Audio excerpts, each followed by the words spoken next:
Hey everybody, welcome to the Going with Fishes podcast. This week we have Brian from the Aquaponics Association. He's the chairman, and he's going to be talking to us about the Aquaponics Association, all the good stuff they do, as well as his own projects, which will be really awesome. It's probably been, what, 4 or 5, maybe 6 episodes since we've had an Aquaponics speaker on, so it'll be really, really fun to have him on tonight.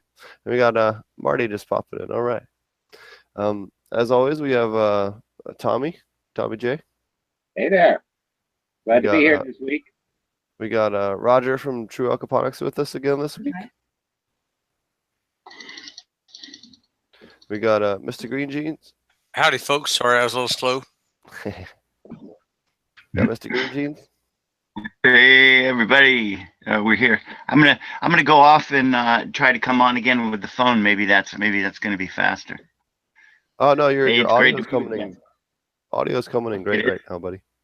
So okay, maybe I'll just leave it then. All right. We got Marty. Yep, a little bit quiet, but otherwise you're good. Hey Marty. How's it going? Going well. Yeah, turn up your volume a little bit. Marty's got his Princess Leia ears on. Good job. And we got Brain Grow. What's up, Brain? What's up, guys? How's everybody doing tonight? Brain. So, Brain. So Brian, why don't you tell us a little bit about yourself and what you're all about? Well, I'm here in Washington, D.C. I have my own D.C. Aquaponics business, Anacostia Aquaponics, which is kind of like schools and aquaponics in schools, and a small service provider. But that's it's still in its young phases. And then I am the chairman of the Aquaponics Association. So I put on the Putting Down Roots conference last November, and we had our association elections. We now have a full board of 7 people, plus 2 senior advisors. We've already had 6 full board calls this year. A lot of our efforts now are just trying to get our administrative plumbing in order, which we've developed a lot of loose ends over the last couple of years. But then we're also already starting to do some more exciting actual stuff. We just published a 30-minute video from our Putting Down Roots conference of a group of high school freshmen that put on a NASA-funded aquaponics study and project, and they presented to the whole conference, and it went really well. We put that on our website, and NASA put it on one of their research websites. We just sent a letter to Congress with over 200 signatures asking them to support aquaponics in the Farm Bill this year. The Farm Bill only comes around once every 5 years, and it's important that we get in it now. We're looking to book a conference in Hartford in October. It'll be the first time we're in the Northeast. We're still working on the exact weekend and venue. We will have a table at the WAS conference in Las Vegas just coming up in a few days. So there's a lot going on, and we'll see where it goes from here. Awesome. So how can people get involved if they want to help support your efforts with the Farm Bill? That sounds really interesting. Why don't you tell us more about that, what you guys are doing, and how people can support you? Great. I could send you a link. We have a way to sign up for the Farm Bill Coalition. Well, basically, if you go to our website, aquaponicsassociation.org, and you click in the Resources tab and then the 2018 Farm Bill tab, that'll take you to our Farm Bill homepage where you'll be able to read a copy of the letter we sent to Congress. And actually, people can still, and also there's a link to the Google form where you could sign up for the coalition. And if you'd like, you could sign up, and I could do a new version with your name on it. And then you could send that to your members of Congress, give them a call. You could, write post something on your social media, or, try to gear up this movement to get some representation in the Farm Bill, because as of right now, the Farm Bill is set to almost completely ignore aquaponics, which would be very frustrating for all of us. And Tommy, why don't you tell people how to find out who their local Yeah, representative is? thank you. I was just about to chime in. I didn't know if I should be rude. No, I'm Uh, gonna tee you up. here's my soapbox.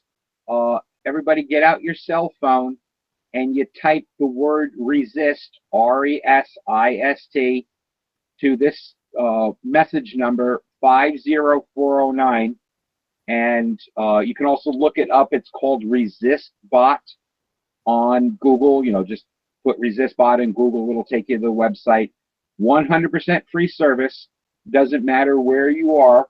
You just type resist to that, and this bot machine will start asking you questions, and it will find out who your representatives are, and it will afford you the opportunity to say whatever you want. So what's, just a simple paragraph coming from somebody to a representative that's not a form letter that says, I'm really interested in seeing aquaponics being supported in the Farm Bill this year.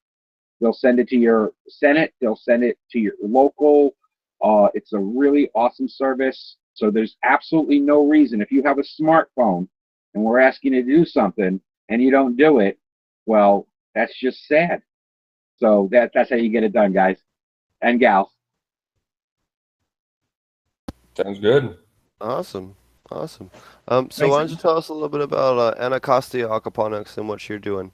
Or you know what? Before that, tell us more about what your efforts you guys are doing for the Farm Bill. Just what is it in particular you're hoping to get more funding for with aquaponics, and how do you think that's going to work out as far as um, in the next 5 years? If you Yeah. guys wanted. So it's interesting. I personally don't have the bandwidth to get too nuanced into the public policy because that it's a whole complicated issue. And but so our first step was just to try to get it on people's radar screen. So and it's kind of a holdover from the organic movement. We were trying to get some people to send messages to Congress when the organic campaign was going on, even though it wasn't getting decided by Congress. It was in the NOSB. It was still a good opportunity for us to put things on Congress's radar screen, because the earlier they hear about something, the more likely that the next time they hear it'll click. So right now we just have a very generic ask, which is to treat aquaponics growers the same way as we treat soil growers, meaning that all programs relating to crop insurance, crop subsidies, research, and conservation, they should apply to aquaponics growers the same as they would to soil growers. And then going forward, we are going to work to refine our ask to get some specific things we'd like to ask for. And we want your feedback as well. What are some of the specific things you guys are looking for in particular? Well, I think one thing would be our practice is ripe for research grants because we're providing such a public benefit. We have these very efficient systems that, they're good for the local economy, they're good for our health, reduce food miles. There's so many great things. But because our economy works in a way that we're not actually capturing the true costs of everything we do, it's hard for aquaponics folks to monetize their efficiency. So this is a classic role where you would say, the government should step in with some grants. But then on the other front, we want to kind of be treated the same, our head of lettuce and their head of lettuce, if they're on the shelf in the shopping center, anyone could eat them. So why is it that we're going to give crop subsidies or crop insurance to people that grow in soil? We should do that for aquaponics. Now, one question is, can people already access these programs? And we're at a point right now where we don't even know. So one thing we might be asking for is, better research, have the USDA do a study. But going forward, we want to make it so, these programs that really help commercial growers like crop subsidies and crop insurance apply to us as well. No, I think that's that's really awesome, and especially having worked on both halves of the coin, both in cannabis and in vegetables, I think there's a lot of things that really need to be, balanced out. I mean, especially having, I mean, I went into the Lions Den a couple of weeks ago. I went to an organic cannabis conference where I was the only non-soil speaker pretty much. And just to go in there and have a warm welcome from them once I explained the science was really awesome. We're not that different. We're practicing the same things. We're all at the same goal.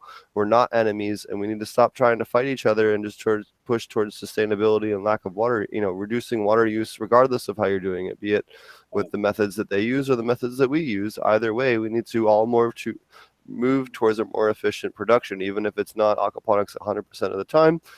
Sometimes we use aquaponics. I know there's a big operation down in the desert in the Central Valley in Imperial County where they're taking and doing moringa trees off of raising 2 million gallon tanks of tilapia, and they're taking the wastewater from that and applying it to the moringa trees and just watering them like they would a normal organic system. But they have a really good, they have wood and mulch and everything else to retain that water as long as they can. But it's kind of a hybridization of both super organic soil and what we're doing. So we don't have, we can work together to fix everything. We don't have to necessarily be one or the other. And it's great to it's kind of silly to hear some of the stuff that goes on occasionally with the battle between the soil people and the non-soil people, and it's like, guys, we're on the same team.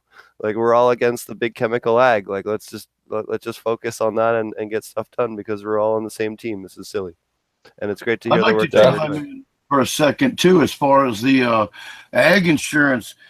Being a hydroponic farmer over here in the east, excuse me, we're not, they won't write me a crop insurance, but everybody that grows in dirt, conventional, but then they only want to pay me for my produce the same as conventional farmers that grow in dirt. But the insurance companies that handle the insurance for crop insurance and all won't write me any insurance at all. The only thing I can do is go to an independent agent and buy a $2 million liability insurance policy, and that's all I do. So if somebody comes out to my greenhouse and trips on something, I've got coverage, and that's all they'll give me. Yeah, and that's something that the association has worked on, that we think that could be one of the benefits we provide to growers. We've heard from a lot of people that aquaponics or hydroponic growers, they don't know how to talk to financial institutions, and their financial institutions have never heard of them. So, how could we help everyone else work with their financial institutions? Right, because they don't really want to give you. I've even heard somebody say, we're not going to loan you any money for some dirt, because I said, well, I've got land to put up for the loan. They say, well, we don't want to buy dirt. But yeah, it's a big problem. I just wanted to address that since you brought that up about the crop insurance and all. Now, it's not fair for aquaponics or anybody.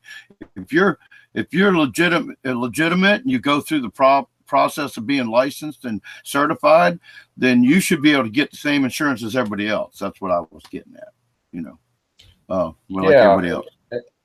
And the irony is that we're giving benefits to a lot of these producers that are actually environment a lot. So it's kind of a perverse situation. We're helping the people that are harming the environment and sending food thousands of miles, and we're not giving those same benefits to the people, the aquaponics growers, that are trying to do what we can to improve the situation. And as far as grants go, every time I see that grants come out, when you start reading it, you have to be accredited by a university or something. Or you have to be a state, like almost like it's weird. Farmers can't get a grant. The kind of grant. When I've been looking at grants, we can't get grants. You have to be something to do with the state or with a university or something. And of course, that is possible. I do interact with the universities and all, and the USDA, but it hasn't led me to be able to find any grants. And if I call any of these experts that we deal with in the university system or the USDA, they don't have a clue about how I'd get a grant. So it's kind of interesting, I thought when I was across the room when you said that, so I couldn't jump in immediately. But that bothers us a lot. That bothers me a lot, whether you're aquaponics or hydroponics or whatever you are. The fact that we're not getting treated the same as conventional dirt farmers, yet they don't want to give us the title, like our produce is better. Aquaponics produce is better. But Yeah. and like Steve and all them always are fighting about arguing that there should be their own category. Well, I think it should be the same way in hydroponics. It should be its own category, and some hydroponic growers are getting organic certification. Now, depending on where you're at, your head's at about organic certification. That is what it is. But the fact is, it's happening, and we're not getting any advantage over it. I go to Whole Foods. I'm a producer for Whole Foods. I grow habanero peppers, and poblano peppers, and they won't give me any more than a guy that's got 10,000 acres and grows in dirt. Well, you kind of make your own price, but they've got what they want to pay, and there's a market value, and they just always come back to, you're a conventional. We put you in the conventional category because there is no hydroponic category, just like there's no aquaponic category. Yet both categories is a higher quality product, and not necessarily doing anything wrong to the environment, depending on how you grow hydroponically. I guess there's an argument. Why don't you tell us a little bit about Anacostia Aquaponics, your company? I would love to hear more about that. Yeah, so that's a small business I started maybe about 2 years ago here in DC. We have some systems in schools, and we do class programming, and we are a service provider. So if someone wants an aquaponic system in their house or their backyard, we will consult with them, we'll build it for them, we'll help them operate it. And we're also working on a product line on indoor and or backyard aquaponic systems. Awesome. DC is pretty it's not exactly a aquaponic hotbed. The University of the District of Columbia actually has a couple pretty big systems, and my group worked with them for about 6 months when they were starting their operation and getting their fish in there. But it's not like other places where it's really starting to become more mainstream.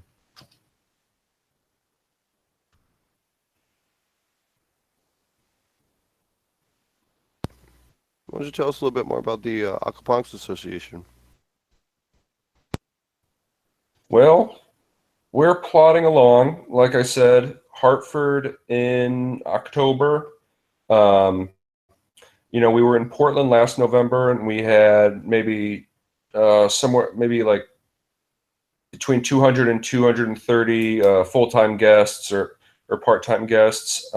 We think Hartford will be a good bit bigger because the Portland conference went really well, and because Hartford is in such a population center, and we've never been anywhere near there. All these associations conferences have been all along the south or coast or Denver.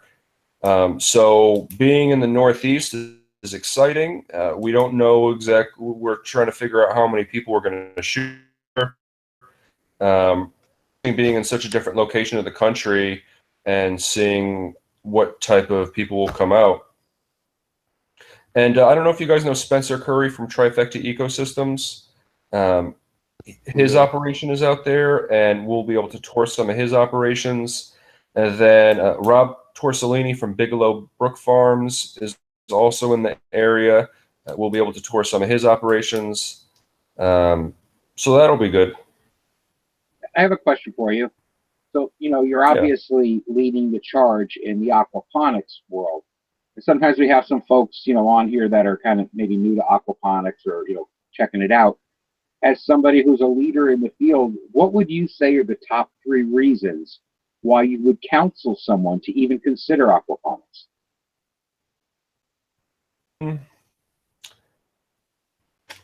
So the one thing I would say is that water use, I'm sure you all know our statistics about water efficiency.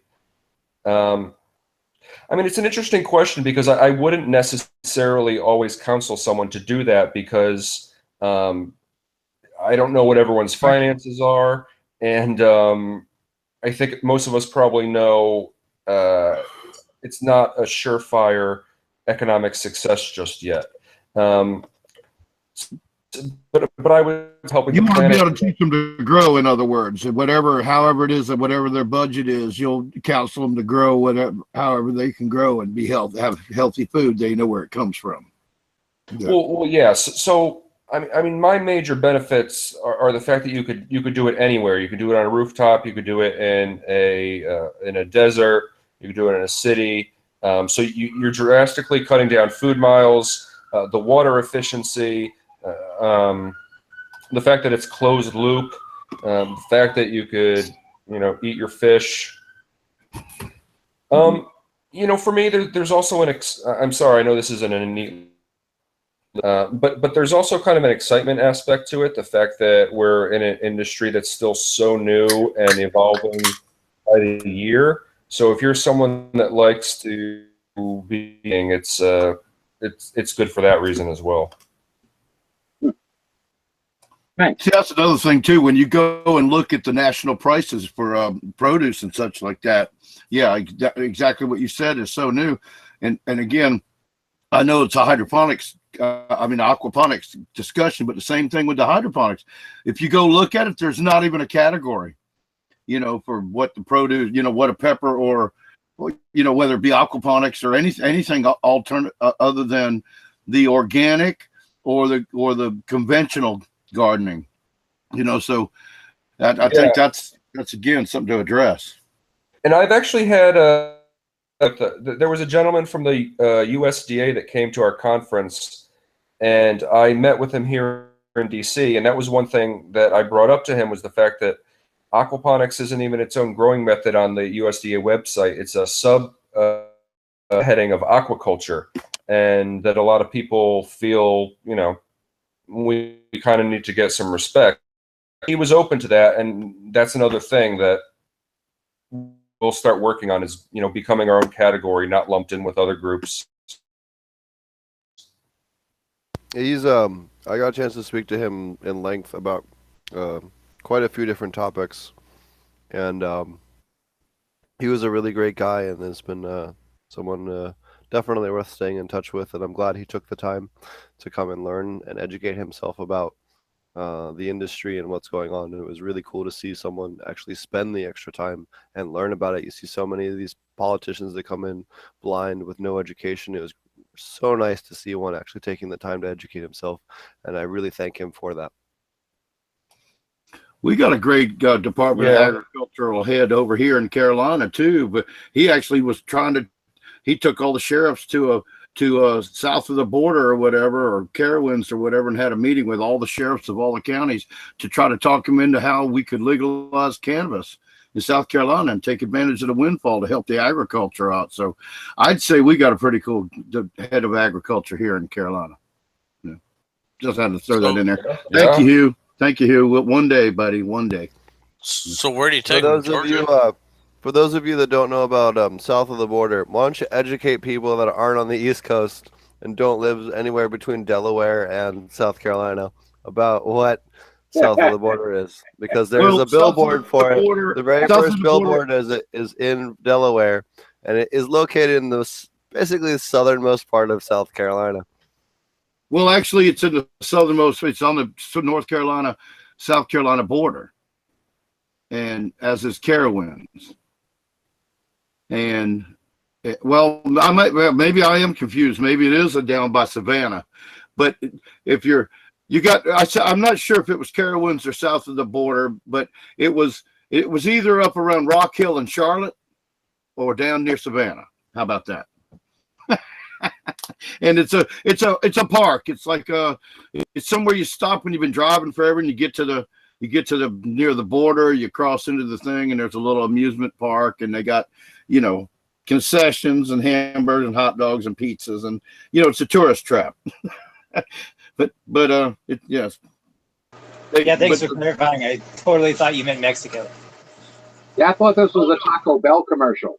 Yeah, no. I was talking about south of the border. It's a little amusement park that right on the border of South Carolina, and it was either there or like I said, Carowinds, which is I'm pretty sure the park, a similar type thing where like they'll have like national acts come through in the summer and play a concert and stuff like, and people go out to the park, and the rest of the time it's just somewhere you can stop as a rest stop kind of thing and get something to eat with the family and give them a little more experience than, just the toilets at the, rest areas on the interstate, You can buy fireworks there. You can buy pretty good spicy food.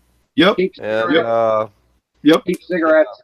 You can buy your Confederate flags and your Confederate vest and Confederate whatever else.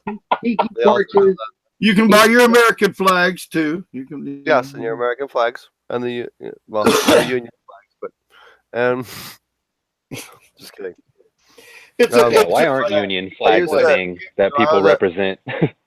I can't believe you know about it, Steve. I can't believe I used to drive from Pennsylvania all the way to Orlando, where my family was. My uncle was an Imagineer for Disney growing up as a kid. So I actually, I'll touch on this too. And Tommy loves to make a joke about this. So Disney. I've seen a lot of parts of Disney that the public doesn't get to see because my uncle was head of a lot of different departments there. And they actually have they handle all their insect control via beneficial insects and all their projects. They do not spray anything because the liability of so many people are dying or have cancer or have whatever horrible disease that come to their parks that they cannot risk the liability from the sprays. So what they do is they do beneficial insects because beneficial insects don't have side effects. They actually have the largest beneficial insect breeding program of any private corporation anywhere on the planet. Aside from there's one or two ag guys that have bigger ones. I gotta disagree. Go ahead. I gotta disagree. There is a side effect of these beneficial insects. Have you seen my windshield lately? Yeah. and the thing about the Disney program is, you know who's in charge of the entire bug program? Jiminy Cricket. Jiminy Cricket, yeah. And I thought my joke was lame. So we on that note, we are working on trying to get Susan Wright on the show. She's probably the world's biggest expert on beneficial insects. And I talked to her at the Organic Cannabis Conference. We're going to try and get her on the show here soon. I'm going to speak with her again in March. I do want to plug those guys. Jeremy, the guys from the Organic Cannabis Conference have taken the time to put together another conference up in, hold on, let me pull up the details here.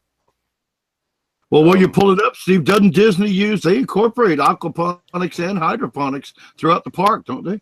And Epcot Center, yes. Amazing. Yep, and they don't even use chlorine in all the rides. They use bromine. Yep.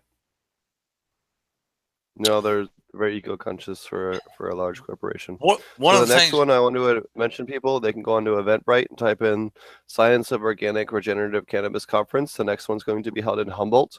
It's going to be Jeff Lowenfeld, Susan Wright, Dr. Robert Faust, who's an incredible guy.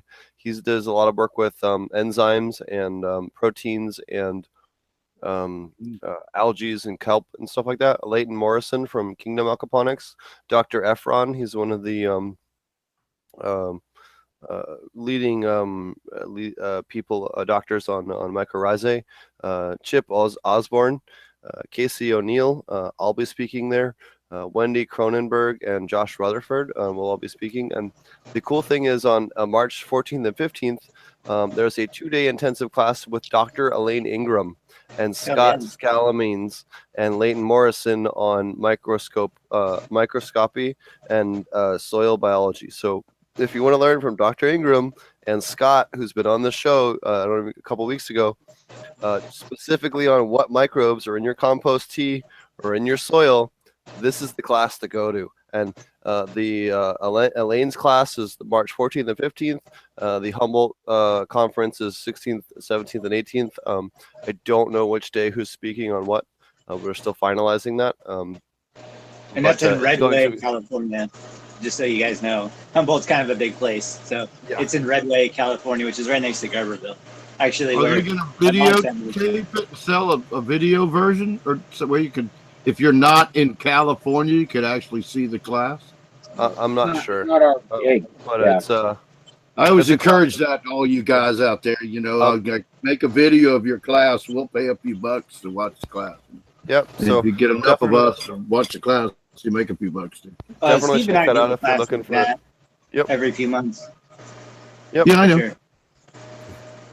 Well, you guys are phenomenal. You know, I don't want to compliment you too much because one day on the forum, a guy said, "Oh, it's like you're a fan of the show." I said, "Well, hell yeah, I'm a fan of the show." You know. Hey, I'm a fan of the show because you guys are cool as shit. Actually, I'll let Tommy explain. I'm a fanboy of what you guys do. I mean, I'm a chemist kind of guy. I work in the lab. This is not my daily work, but I'm so impressed with what you guys are trying to create and the science behind it and the honesty and the integrity. I'm a full-on fanboy. That is exactly why I'm here. I like the fact that it's opened up to all different kinds of growers and all, and not doing limited to aquaponics. I thought that was really big of you guys, to bring in all kinds of people to make it a much broader, overall effort. Right, but look at all the science we've learned in that process. I mean, we've all learned so many things that apply to aquaponics. It's about teaching people the science and bringing in intelligent people that can speak knowledgeably and share their wisdom. And that's like our guest today. There wasn't anybody else to have as guest. When we started the podcast, it was just me and Steve. Yeah, dude. When me and Marty started, we both got shit on a weekly basis on. Oh, well, you can't even flower cannabis in aquaponics. Oh, well, that's. Yeah. If we limited the guests to be just aquaponic people, it would have just been me and Steve and eventually Silver Arm, and that would have been it. So it's a matter that you brought people back to be on the panel where we've got this broad panel of experts from all these different, ways of growing and ideas that we and we're all kind of still doing the same thing. We're trying to make it better for everybody. Well, it's not even that. It's just realizing we're all allies. I mean, look at Dragonfly Earth Medicine. They don't do aquaponics, but we vibe so hard and shared so much knowledge that would apply both to what they're doing and what we're doing. Dude, they've totally gotten me all whole new rabbit holes that I'm researching now because of them. Entire new rabbit holes. I'm so grateful that we have them on the show. They told me I could chop up all the weeds on my freaking property while I'm cleaning it up. I'm making this killer, ingredient for a compost. Right, or just think about the things that don't, that we just have in common. Like Mr. Green Jeans is always on here, dropping genetic knowledge that I've got. I'm not a breeder. I'm not trying to become a backyard breeder or any of that. So we get benefit from, as the panel grows, we just get more and more information that applies to what we do, and so that's why we've always encourage people to come back, whether it's Roger or Tommy or Mr. Green Jeans or Brain Grow, like anybody. We pulled people out of YouTube chat and brought them onto the show before, just because they've been in chat so often. We don't really like to have prerequisites. You have to have some sort of resume to get on the show. Like if you've got something interesting to say about aquaponics or cannabis, then that's pretty much. Not both of them. Doesn't have to be both, just one or the other.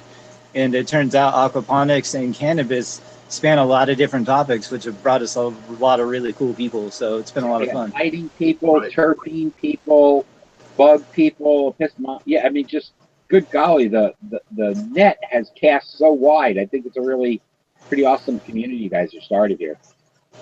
Yeah, I mean, look at Tommy came on first as a guest. Roger came on as a guest. Roger came on as a guest. Mr. Green Jean started as a guest. Marty helped found the show with me. Hogmaster started as a guest.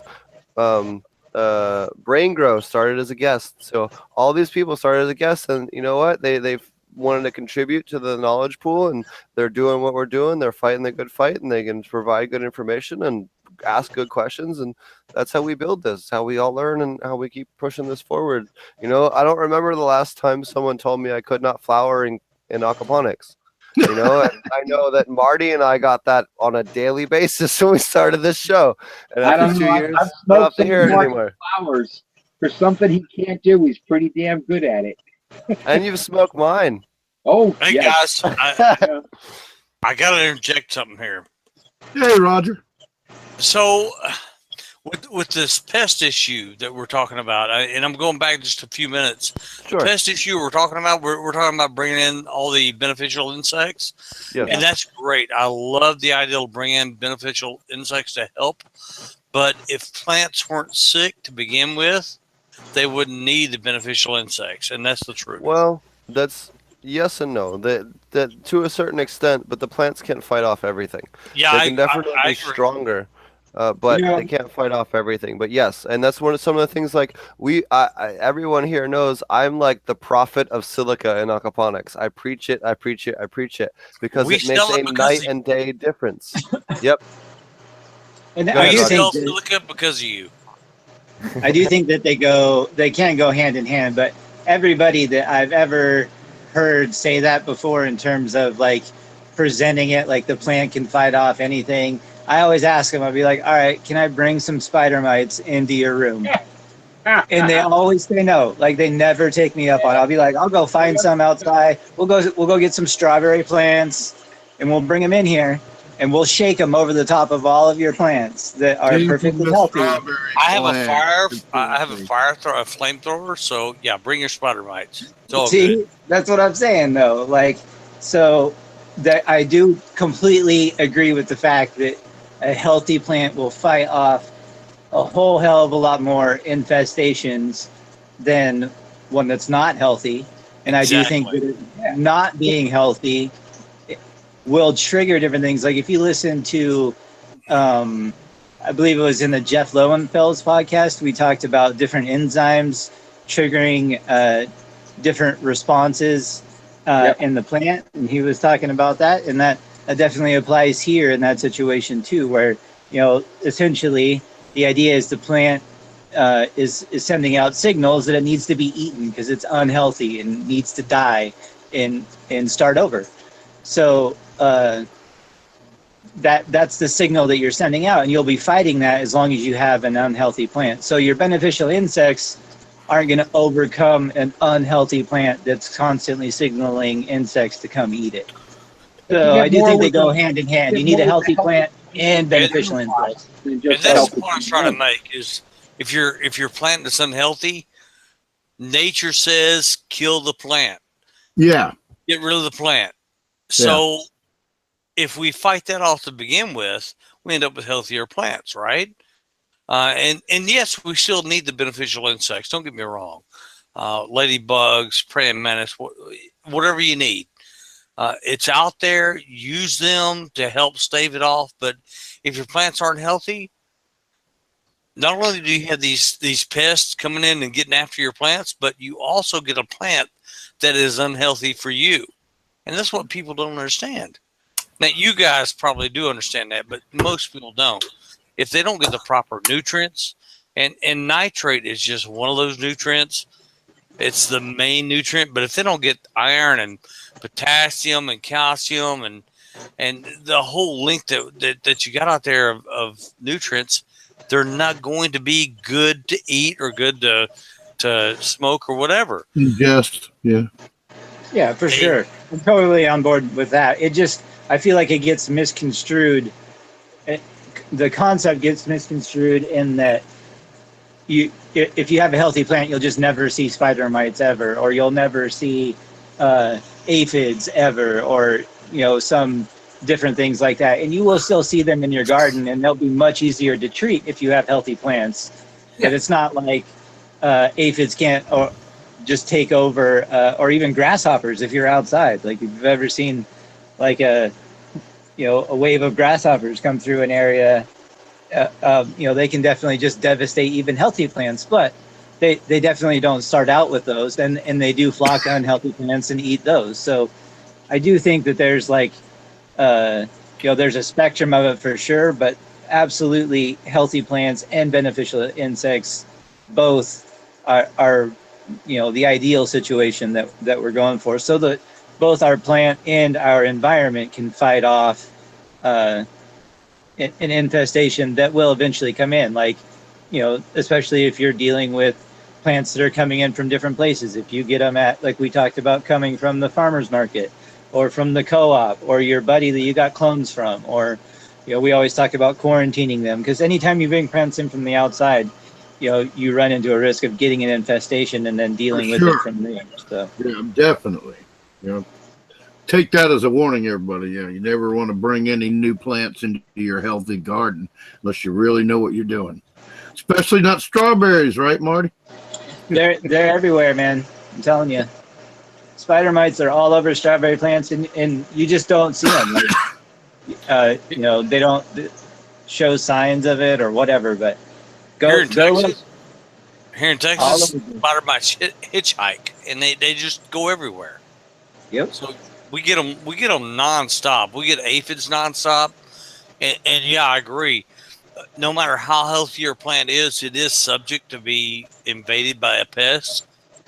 But the healthier the plant, the less likely it is to be invaded by that pest, because nature dictates get rid of the sicker plant first. Well, So one thing for sure is disease is definitely going to be less prevalent with really healthy plants. You may still have to deal with pests, especially if you're growing outside, but the rest of the plant, like the mold and mildew and the bud rot and all that kind of stuff like that, the healthy plant is the way to get by that, pretty much for sure. Yeah, I definitely agree with that more than the healthy plant will fight off all pests. Right. That's what I said. Not all, but a large majority. Yeah, So, I mean, it'll maintain itself because it can bounce back and regenerate. I mean, it adapts. So, we know how adaptable it is. But I agree. Yeah, it's not going to stop. Even the healthiest plant's not going to stop a bad. If you get spider mites in the greenhouse where you're growing vegetables, they're going to get in your grow room probably too. Well, if they're unanswered, they're going to take over.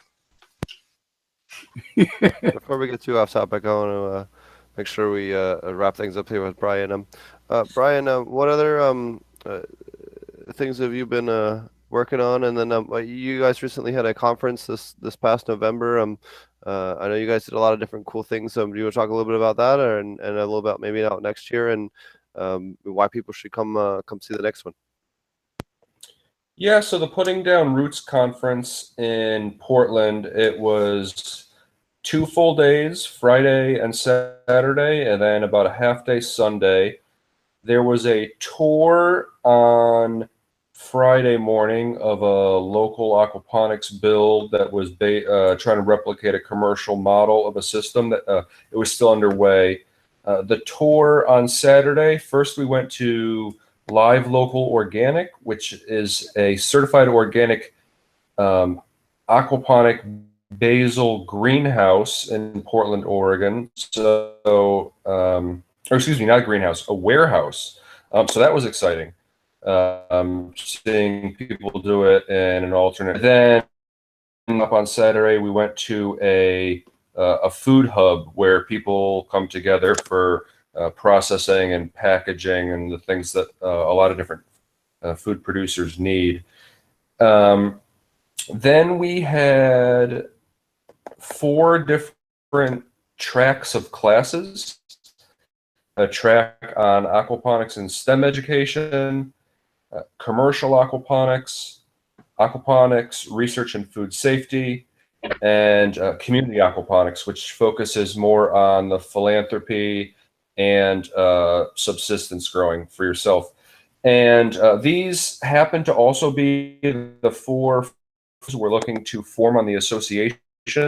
So going forward, we'd like to have a committee of people that are working on these 4. And again, community, research and food safety, and STEM education. And we'll likely carry those things through to this conference in Hartford. we're working to line up the tours. That's exciting.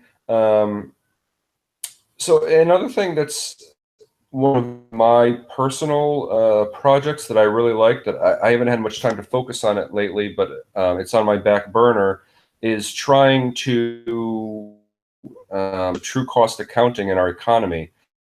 There's a professor named Harpinder Sand to meet with. He did a full cost accounting assessment of 4 different food production systems, one of which was Joel Salatin's Polyface farm. And so basically, for those who aren't as into this, the concept of a negative externality, for example, if a farm has a bunch of runoff downstream and that causes that's a cost, but neither the farmers of that farm ever paid that cost. So the cost is pushed out onto someone else. And it's a similar concept with food miles. If all of our food is being transported long distances, that's carbon we have to use. And it's the same thing for people that use antibiotics or hormones. What are the costs we may have to pay eventually for the fact that we use so much pesticides and antibiotics and hormones now? So these are all costs. They're hard to, but if we are able to quantify them, and the phrase is to quote unquote internalize those costs, then those people that are using detrimental methods, their methods get more expensive and unsustainable. And then us as aquaponic growers, because we're able to grow so efficiently, we are then the ones able to step into the marketplace. And what's kind of ironic is that this is kind of a Republican concept. It's like the free market economy. It's just the fact that you have to accurately assign those costs and benefits before it will run the right way. But because we're so efficient, that's what we want. We want to say, put a cost on all these negative things because we're going to be the ones able to skate by without having to pay those. Awesome. So, did you want to tell people how to find your company and how to find the Aquaponics Association? Sure. Well, mine is just at anacostiaaquaponics.org. Unless you're in the DC area, you may not find it that interesting. I try to focus on the local scene. And then the Aquaponics Association, we are at aquaponicsassociation.org. We'll be at the World Aquaculture Society Conference in Las Vegas coming up this coming week. About our Farm Bill page, and if you'd like, you can sign up for the Farm Bill Coalition. Also, stay tuned. We'll have an opportunity for people to nominate themselves or others likely for once we start putting together these functional teams to start actually, putting boots on the ground and moving things forward.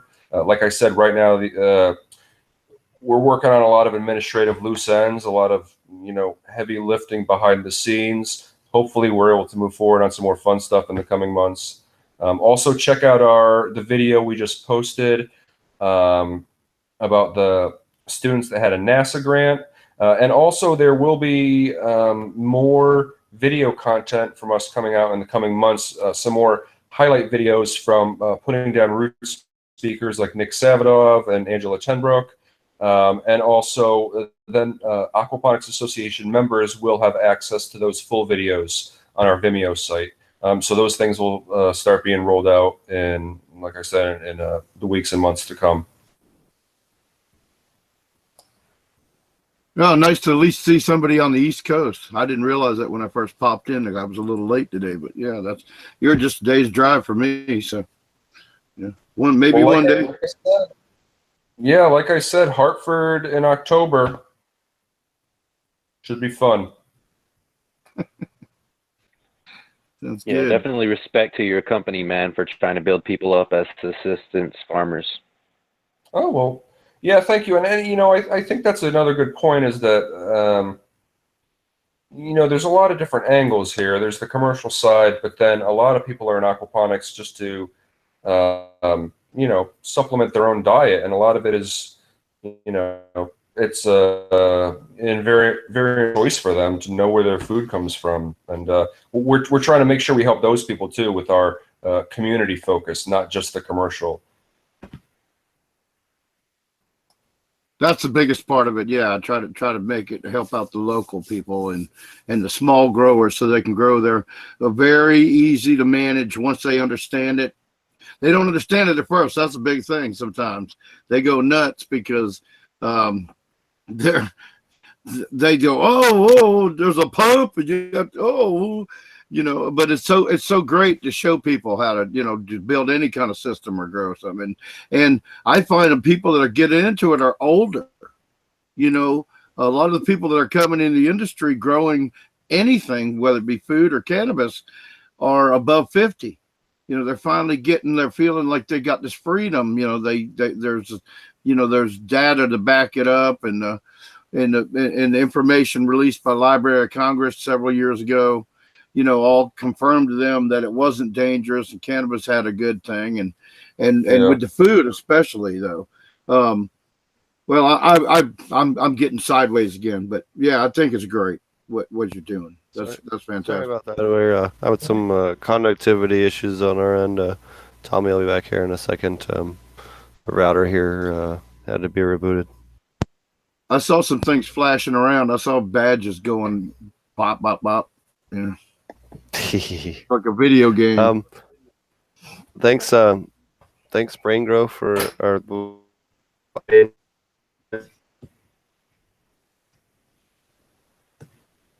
Come again? As long as joining,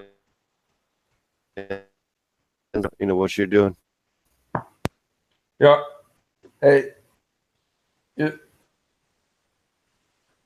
I'm sorry. It just broke up for a sec. Yeah, Steve, you're back. Thanks for joining us. Yeah. Let me no, just me. Let me fix my end. I'll let you guys continue. Marty or Roger, if you could take over temporarily while I fix this.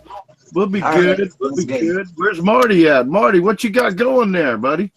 Oh, I'm just letting you guys take a peek at my fish tank here. And that's nice. Yeah, so this is my external. So this is my external siphon. Is getting ready to stop here probably in a minute. So my bed's getting ready to empty. So this used to be my veg system, and I just converted it to a flower.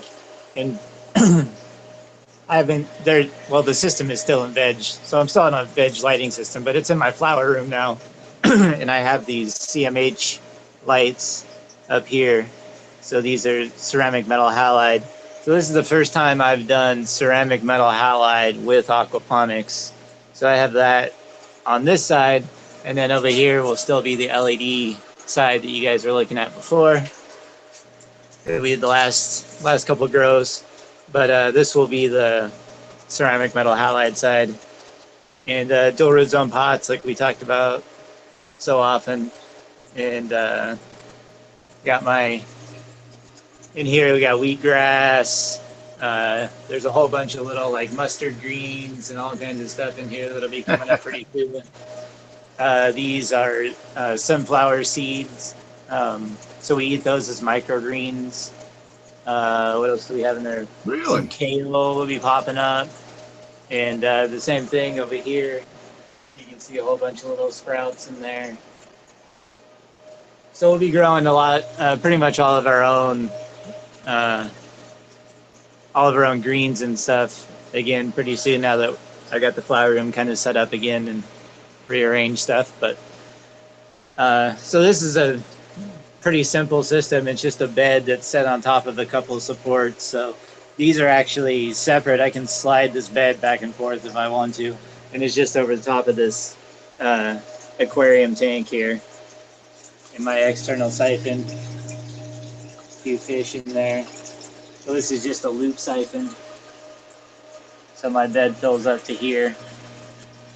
The end of this hose is what you see down there with the T on the end of it, where the water's coming out. So for people that don't really understand that, what you're saying is that that's as high as the water gets inside the actual grow bed too, right? Yep, that's right. So this right here, the water fills up inside the grow bed up to this point right here, and then it kicks the siphon off and drains all the way out. There you go, folks. A nice passive system. Marty, what type of what what size of hose are you using right there, and then how many gallons does your pump put out? So I don't know. I haven't actually measured it. So, but I think it's like a 900 gallon per hour. It's a fairly large aquarium aquarium pump. You get it like. Do you have that running at full power? I do have it running at full power, but that's an interesting question because what I do is rather than put back pressure on the pump, I use a bleeder hose. You can see it just spraying back into the tank there to provide aeration. So what I do is it's set up so that where I feed my tank up here, I've got a T. Whoops, dropped my lighter. I have a T set up so that it's angled. My bleeder hose comes out down there, so I can set as much pressure as I want to come out of the bed, and everything that's extra comes out down here that's got no restriction on it whatsoever. And so it's just spraying down in to provide constant aeration. So I don't run an air stone in the system at all. All the aeration is provided by that and this aeration it gets right here from falling back into the tank. The fish look happy. Yeah. Yep. Awesome. I know at Ouroboros. Yeah, was that a koi fish, that white one? Yep, there's a koi and goldfish are all the ones that are in there right now. Some of these are just like feeder goldfish I bought probably 5 years ago that are still alive. Yeah, You can that's see up kind of through how the one of water. my systems is right now. It was about 2 years ago when I got them. They're getting pretty big. I have one that's up to about 4 or 5 inches. Pretty big. Yep. So I have in the other side of the other system over there, I can show you. I've got some pretty big koi. Actually, they're too big to fit in the net. That's why they're not in this system over here. I have to get a different net so I can move a couple of them. But let's see if I can clear that out. I also have a little experiment going on. I just transplanted these today, but I have 3 plants in one big dual root zone pot. Ah, good experiment. I like that. I like We're that going to see how that goes. that tests the theory of as long as you provide the right nutrients, it doesn't matter about root bound and pot and spreading the roots out kind of thing. It's also got holes that like it'll take it up down there. So in here are some of my other koi. See if we can find Donald Trump. He's down here somewhere. Oh, I can't. I've been waiting to tell. Man, no way. Really, we're going to see Donald Trump. So for those of you guys who don't know on the podcast, there he is. He's got the big orange patch right on his head. Man, those are nice, man. Oh, I love those. He actually will smash any fish that doesn't look like him into the side of the tank repeatedly until they die. So all these goldfish in here are fine. They look pretty much like him. He's got no issue with them. But if I put a goldfish in here that has the big eyes, I forget what they're called, and Steve will probably know. But you know the ones I'm talking about? Like they're just goldfish, but they just look different. The telescopes or the bubble eyes. Yeah, the bubble eyes. So if I put bubble eyes in here, which I have, he's killed 6 of them just by smashing them against the side of the tank until their eyes pop and they die. Is he just a bigot? Oh man, poor things. Is he just a bigot or what? I guess so. I don't know. All these other ones are fine. He has no issue with all these other fish. That's why he's Donald Trump, man. He's a jackass. That other one is. That's this why one he's we're Donald looking at Trump, here. man. That fish, man. I just scared them all. Eat that He's not the fish. biggest one either. Now, how long is he? Just to give us some perspective, how long is he? I don't know. I mean, guess. I mean, 3, 4, 5 inches. Okay, I we're would Like say about that- 7, Pull 8 it inches. out. That's a good 30-footer there, man. That's like 30, 35 feet. I would say he's at least 10 inches. 10 inches. Okay. Yeah. Ask your That's wife. right. You always hear that. My wife would say 7.5. There you go. See? 7.5 inches. On a warm day, no breeze. I just got out of the shower though. Yeah. That's your own fault. Oh my God. Here we go. Told you it wasn't 10 inches. No, I would say that the largest one in there, the one you can see that's multicolored and has the orange patch on its head, it's the biggest one, and I would say it's at least 10 inches. If you call it will- Donald Trump, I think you ought to just bomb the whole system. Yeah, there you go. Oh See, man, that's- you know what I just realized is Brian left and we didn't even let him plug his stuff. Oh, no. Damn. That sucks. No, yeah, we had him plug his stuff. Steve got him to plug Did Aqua. we? Yeah, Oh, yeah. the Aquaponics Association.org and It's all in the it's in the description too. Yeah, I mean, usually we're just, before they leave, we're like, why don't you remind people how to find you or whatever, you know? I'm just saying. Steve had Anyway, go on, Marty. connection problems. I Brian. know, I fucked it all up. My bad. Sorry, Brian. Probably got tired of looking at my ugly systems. No, He's I like, "Steve, I it's your think shit." it's pretty cool that you got it back, you got it up and going, and you got a new section going there, and You're gonna Yeah. have a lot of fun with I love it. And Marty. the plastic to boot. Marty, is that in your house? It's in my garage. Is that part of your house? Yeah, Wow. I get it. I mean, it's in my garage. Why? Well, here in Texas, we don't have that kind of stuff, so that's why I say wow. You have I do. garages over there? I know. I lived in Texas. We had a garage. They don't So, decorate them the same way. That's Marty, all. Marty, we have a question in chat. It says you feed through water and DRZ, Marty. Very nice. Do you want to give people a little quick explanation as to your grow? Just because not everybody, we got a couple of newer watchers on the show and everything. Maybe give a little quick walkthrough. What's going on? Or why you have Yeah. set up? I mean, I did a little bit already, but I'll do it again. So Yeah, this is, still are. so here we have dual root zone pots. So here here, this will probably help. You can see, I just did this one earlier, but that'll give you an idea of how far down the pot is. So basically, I want the bottom of the pot to sit just low enough so that water fills in on the bottom and will then pull roots out. So, but not so close so that it is constantly wicking water. You can see the But- bottom right there has got But you media can in it. basically talk like about salt buildup right there, or whatever. That's that is. actually calcium carbonate. Calcium deposits. Yeah. Yeah, I have a lot in my water. Yeah, but that shows you right how much of the pot, gets in the water. Right. Yeah. So, That's why The he was system just is- showing the pot up right there. yeah, just a constant cycle in the system, just like most aquaponic systems. My pump runs 24/7, like we talked about. I have the external siphon, so the water starts. Let's just start down here, so you can see the pump down there, and it pumps the water up, feeds this into the bed, and the water fills up until it reaches the top Oh, of this right here. Yep. Okay. Which is just below where these pots sit. So that as soon as the roots hit the bottom of the pot, they start getting water. And the bottom of these are filled with media all the way up until here. So the soil doesn't start till above the line of the media so that it's not constantly wicking. So that'd be the difference between a dual root zone pot and a wicking pot, which seem to get confused with each other Good. a lot. Cool. So if I wanted a wicking pot that was constantly wet, which I don't know why you would, if you were growing cannabis, other stuff maybe you would.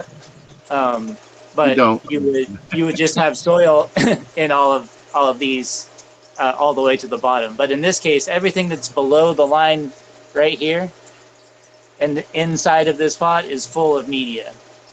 Like this stuff. In here other that's words, on- the expanded clay. How the tall hydro- is your grow bed?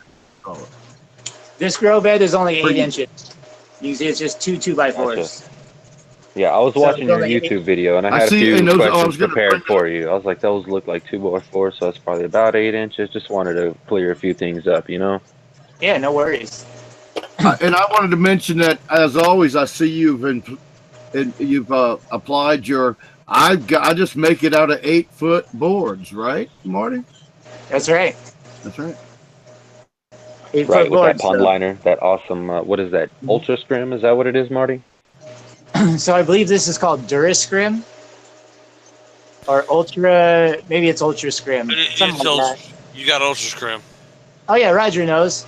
Go ahead, Yeah, I Roger. do. You sell it, Roger? TrueAquaponics.com. Yeah, we carry that. I excuse me. I highly recommend it. I think it's good stuff. It's nice and solid. It really sort of holds its own. You can basically just reinforce it, and I haven't had any issues with it. I've made like this entire system over here, even the fish tank is made out of it, and I haven't had any issues with leaking or holes getting punched in it. And actually, on that tank over that big fish tank over there isn't even a bottom to it. It just sits on a nice smooth cement floor like this. So there's, it's nice and clean under it. Tell the truth now. You even used it for a ceiling at one point in one of your grows. A ceiling? Yeah, you one time you used some of it for your grow bed, but didn't you use some to make a tent or something, or a cover? You were telling me. No, this is a couple of years ago. No, so this is what we use for that. That's different stuff. This is Panda plastic, which is black on one side and white on the other, and it's a lot cheaper. And it doesn't have to be food grade when you're just making a tent. But what I did make out of it is sub-irrigated planters. So they're basically like a dual root zone pot with its own little reservoir on the bottom. But they're just standalone. So they're called sub-irrigated planters, and I made a number of those out of just random storage totes I had that weren't food grade plastic. So I just lined them with the liner and made them food grade so that I could use them as a sub-irrigated planter. Did you line them inside and out? Nope, just inside. So they don't go in, they don't go in the aquaponic system. They just sit on the floor. I'm with you. I get it. Okay. Yeah. So if I was putting them in the system, then yeah, I would definitely do inside now. Absolutely. Yeah, for sure. But these are all big ass roll of Panda plastic. There you go. That's the same stuff I have. My walls are made out of right here. Just so everybody knows, Panda plastic sucks. My plastic's better. Depends what you're using it for. If you're using it for a liner, yes. If you're using it for a wall covering, it's different. I 100% agree. I just had to say it. One of the best wall You guys coverings. can see my siphon is going full bore right now. So while we were all talking, the bed filled up again, and it kicked off. Now it's draining out.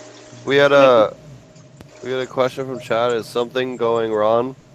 It says, do you companion plant with cannabis and aquaponics? Why don't you answer that first, Marty? Because you do a lot more than I do. I do a lot, mostly because I like to eat them, and because I feel like it provides more diversity for the nitrification process. So you have more plants that can take up nitrogen spikes if they occur, just naturally. Like for instance, my son decides he wants to feed the fish 3 times as often today as he did yesterday. There are more plants to spread out any imbalances and more plants to signal you that there are imbalances.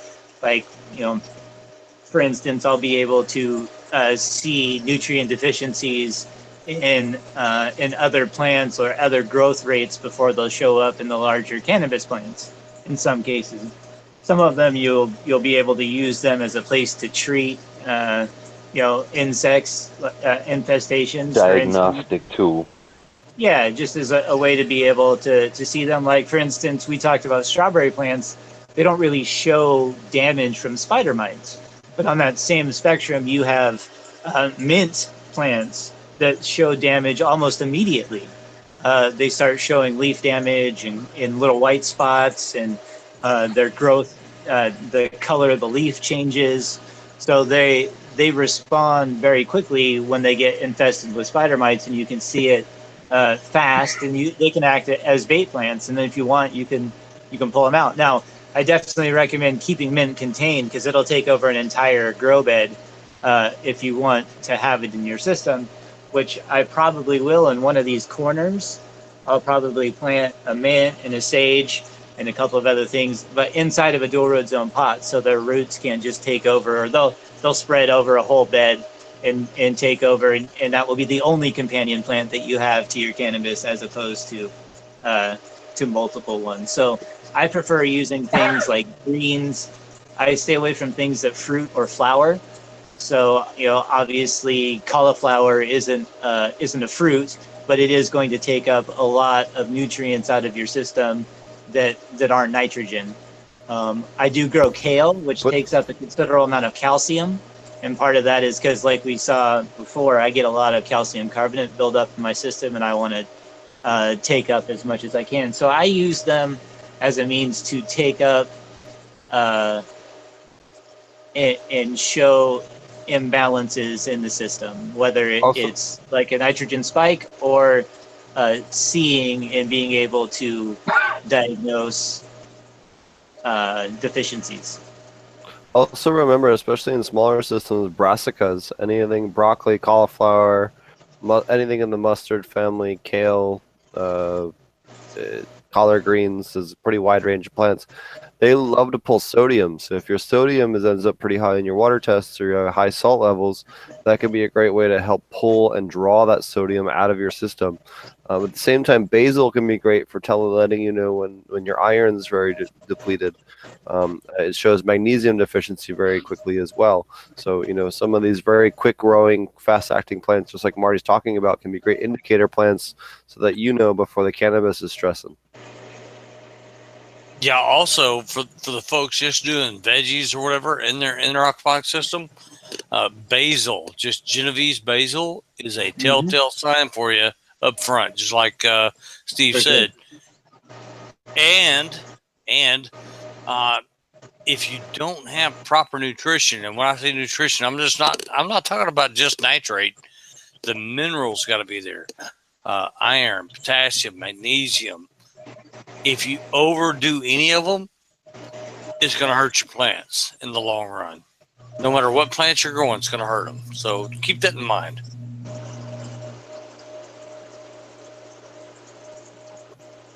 So, Marty, Absolutely. how far above the canopy do you have the ceramic metal halides hanging? And will you be raising the lights as they get taller, or training the plants to kind of spread the canopy, or both? So they're up pretty much as high as they can go right now, which is pretty high above where they're at, or where they were before. I took the ceiling off of this part of the tent so I could raise them up higher. Because previously, if you guys watched on the YouTube channel, on this side, this is where I had the sub-irrigator planters set up, and I grew underneath these because with those, they can sit all the way down. And obviously, if you've got to sit on top of the fish tank here as a part of the aquaponic system, I need a little bit more headroom in order to do that. So I would say right now, these are probably, I'm not measuring, so I would say somewhere between 3.5 and 4 feet above the canopy, or above the bed, I should say, top of the pots. And I won't be able to move them up, but I will be training them and pulling them down. You can see a couple of them are already pulled sideways a little bit. And I will be training them a little bit. I won't have a traditional scrog net, but I will be doing some low stress training in order to kind of fan them out here.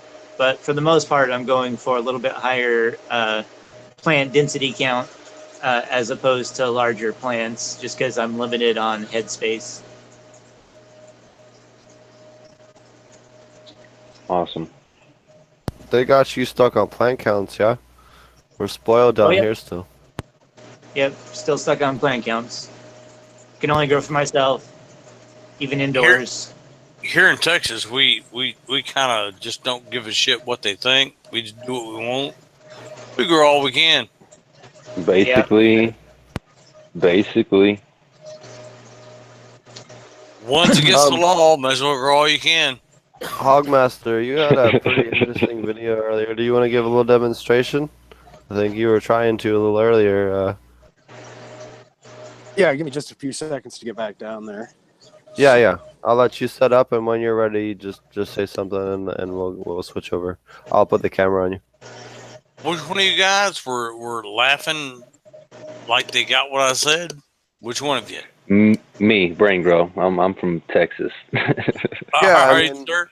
All right, every sir. single person Thank you here. very much. Never forget, everyone started here on doing things less than legally, as we prefer to term it, or previously legally. Allegedly, always. Allegedly. That's Allegedly. right. It should I've be been doing legal. this since the mid '70s. Hey, Steve, did you have any other questions from chat? Because my battery's about to die. If God created it, by Yes, God, it ought to we be had a legal. question about your supplementation. All right. So for the most part, I have soil already pre-mixed with worm castings that goes into the top layer here. Like you can see here, that it's all kind of dried out right now, but I haven't fed anything to it recently. So I do brew tea, and I'll add to that. I'll do ferments, like I do blackberry ferments, and I'm doing. I usually do a sour plum ferment in the fall, but obviously I don't have any of those. But I will have blackberries pretty soon that I'll be able to do. And then I do all my own food scraps, like pretty much any fruit or flowering vegetable goes to the worms. I've fed them other stuff in the past as well, but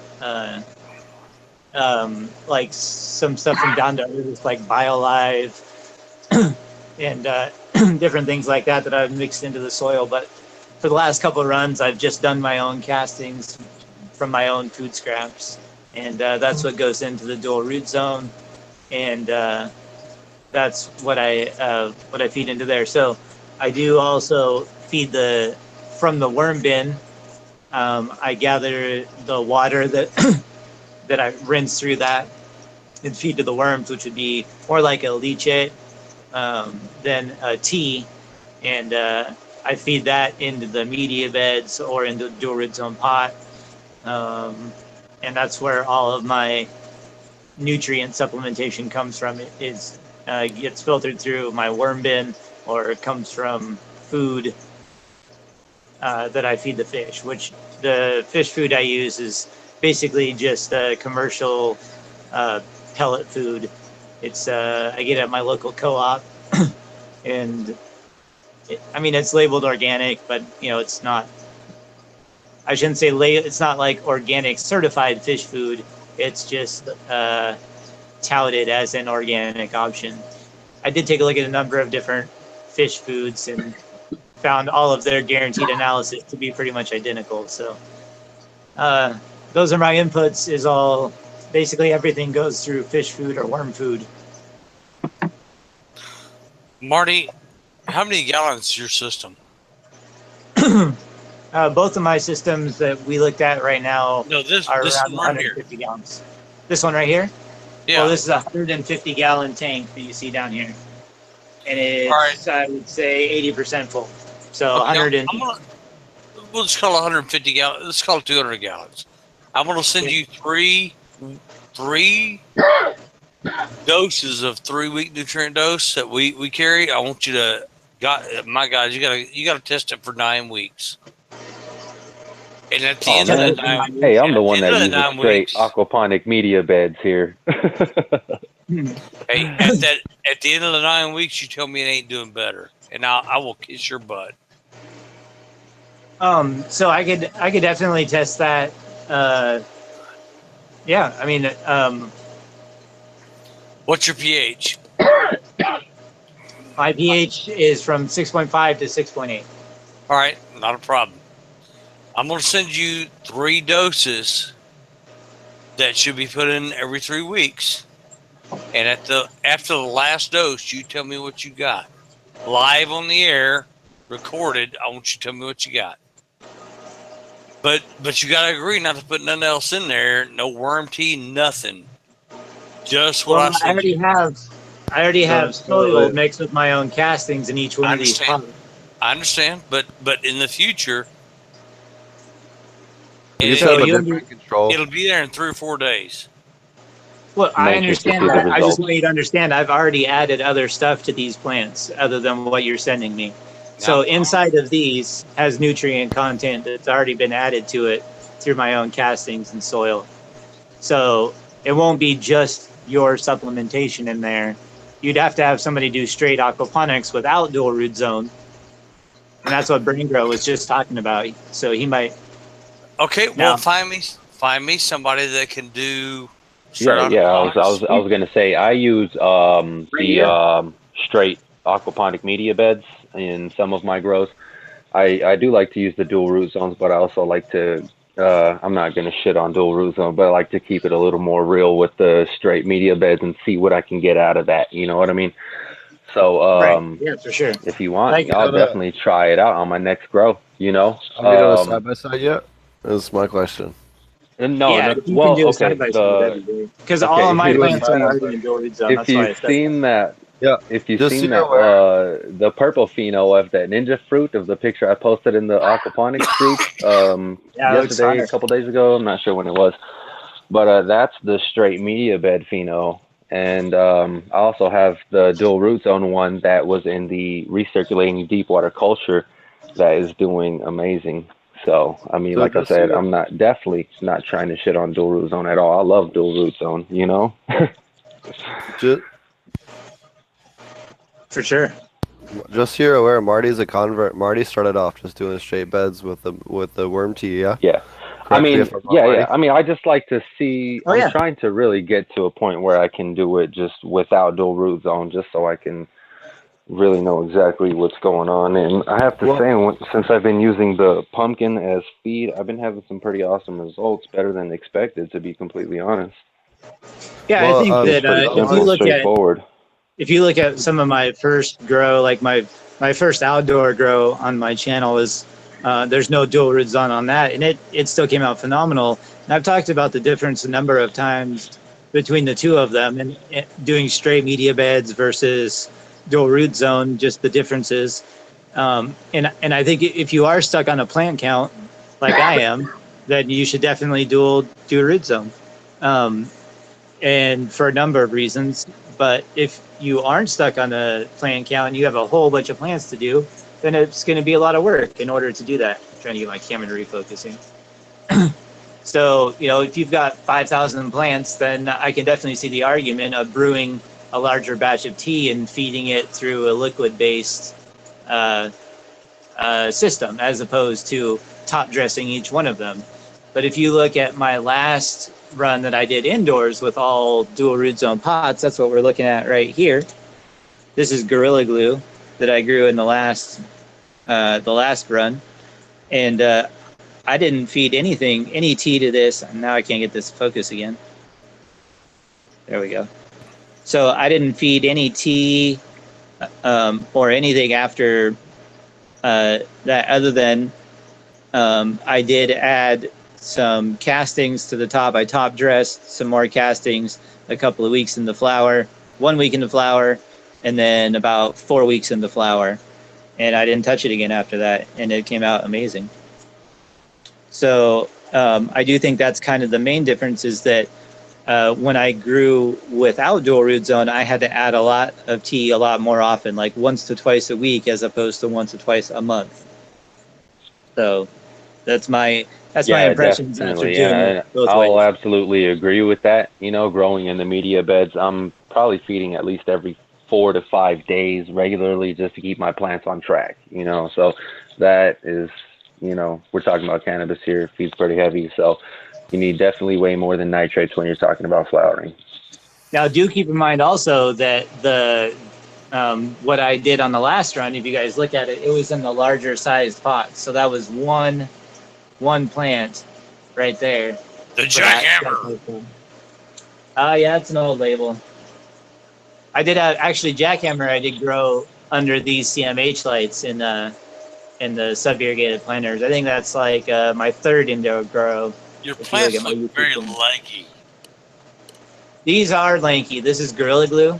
So first of all, it's been really thinned out, because when I got these plants, they already had spider mites on them. So I went through and pulled a bunch of leaves off, So most of what you see right there is secondary growth as opposed to primary growth. So you would have a lot of larger leaves on here if I hadn't already pulled them off. Like, see how this is a bigger plant here, but it doesn't have any leaves the size of this one over there? That's because it had a much larger What's wrong with your infestation. finger? What's wrong with my finger? Yeah. What is it? It's like red tipped. What the hell? I don't know. So, I'm sorry. Maybe it's my screen. I don't know. He's been breaking up one of his purple strains. Yeah, I don't know. so Anyway, Hogmaster, so that's how they appear to be a little thinner. They've been thinned out, and we're just sitting in my garage for a little while, so they'll get a lot more bushy and have a lot more thicker leaves once they don't have spider mites anymore. So, Brain Guru, send me an email. So Hogmaster. Alrighty, I'll be happy some, to. Hogmaster, you got some sexy pictures going on there. You want to tell us about what you got going on in your grow? Those are some nice tight plants there. Yeah, these are actually in a 15-gallon pot, and it's 2 Skywalker OGs. Turn the phone sideways. Yes, please turn the phone sideways. Thank you. There you go. There's need to do some trimming, but she's getting big or the 2 of them are getting big and beautiful. But that's some Skywalker OG off ilovegrowingmarijuana.com. See here. We have some AK-47, Super Skunk, White Widow, and another AK-47. All autos. And then I have 2 shishka berries going over here. And Nice. I think 2 more Skywalkers. Another White Widow. And another Super Skunk. Oh, they're looking So I got really a total nice. of 13 going. Looking great. And I'm just using Pro Mix BX and nutrients. Awesome. You want to? You had a Rosanier rocking earlier. You have anything left to squish or? Yeah, I'll have to press a few more pucks. Cool. But yeah, I got 2 of them. Oh shit! Look at that. You got a Yeah. whole lab rocking. Yep, I can double power it. Check So, that out. Check He that threatens out. his women right in front of him. He squishes the other girls right in yep, front of the girls that are growing. and they love it. As you They can see, produce more. they don't last long. I'll tell you that. So do you flower that whole thing out at once, or do you have a veg and a flower? This is flower right here, and I got them under a new 630 watt, and I'm running the LEC Phillips bulbs, Oh, okay. 315. Awesome. So just got them all rocking out. They seem to be really happy under the new light. They vegged under LEDs. They look real now I'm tight. flowering. Yeah, no, they look They great. are. I mean, How many days in the flower are they? here is in its 4th week. I'd say 3rd week after the initial 2 weeks. And then the rest of them are about a week. Into Can veg. you get a little tighter in on them flowers just to show people? Bud porn. Oh, they look so sexy. So, do you prefer those cloth pots to just regular pots? And why is that? Just because the airflow that you can get through them, it allows the roots to breathe. I found you can also, in those You cloth can- pots, keep a really healthy bacteria culture going. Really? Absolutely. Lots Because of air movement there. I actually probably It's crazy. way overdid my pot size on the 2 Skywalkers together. Because my roots usually I can I can keep them pretty tight. If you feed them right, they stay pretty tight and you're wasting soil. Do those require more watering than your traditional style pots or no?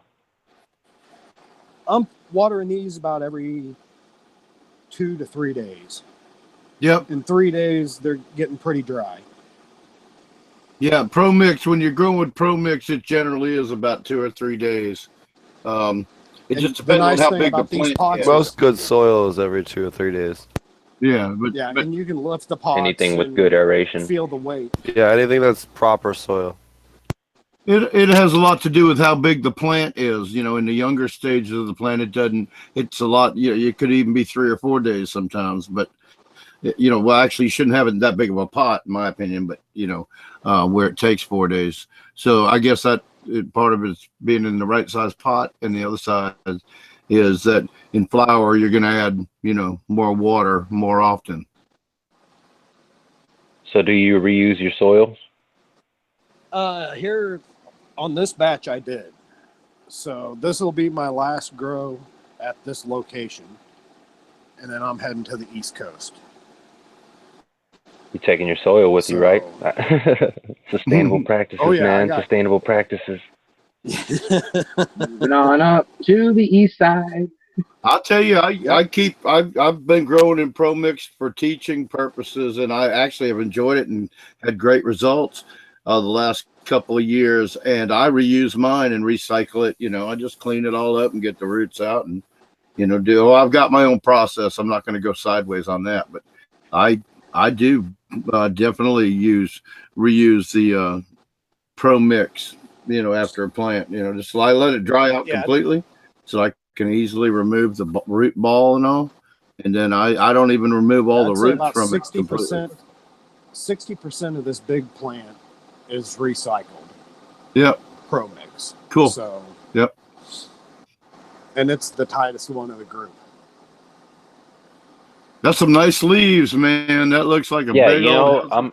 I wish Tad Hussey would have touched on this a little bit, but I remember listening to him on another podcast, and he talks about how your soil's fertility will really kick in after like the second or third cycle. Yeah, there's been a lot of discussion about that. Oh yeah, check it out. Their hands. They're nice. Little treat for me and my cat.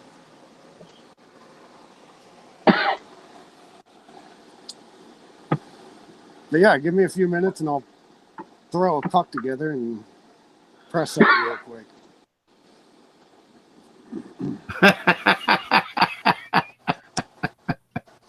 Allegedly. These are all video clips from Google, people. Absolutely. No, I'm just kidding. Stock clips, yep. That's right. Stock clips. Recycled reruns, if you will. Yeah, this is just really a loop. You just don't realize it. It's just a loop. I grew these back in the 70s. Allegedly, again. Allegedly.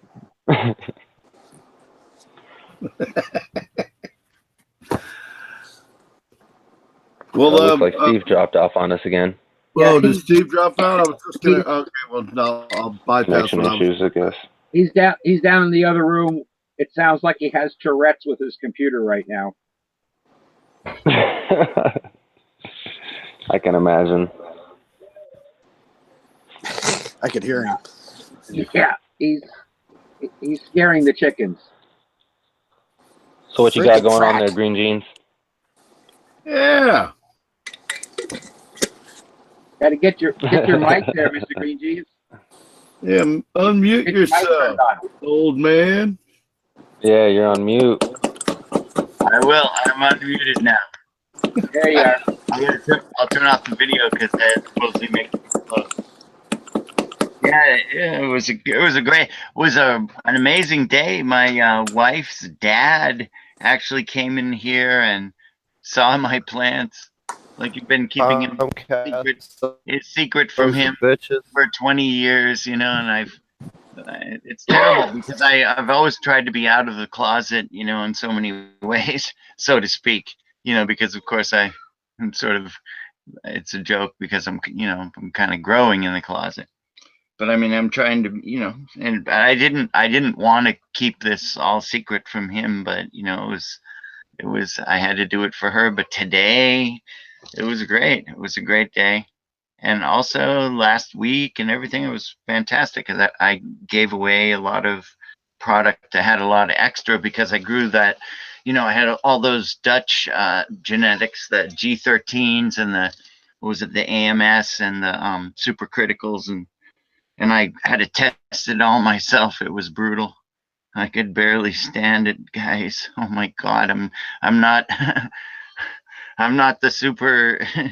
I can't take all that like I used to be able to, but I did it, and but I had a lot of extra, so I gave it away, and that's nice. That felt good. And I also got a bunch of the family members on the oil, on the fantastic infused oil recipe, which I learned from Tommy. And everyone loves that, man. It's amazing. It comes out smelling really good. It has all the smells and tastes of the fresh product, because we're decarboxylating it at a really low temperature, as low as we can do it. And it still smells and tastes just like the real thing. It's amazing. Right. So yeah, and I'm just about to spring for the press. I haven't gotten that brain. I'm gonna do it. I'm gonna do, and tonight or tomorrow. Do it, man. Do it. I know. I'm Be the going best to. decision of your life. Yes, I had to read Reddit. The entire.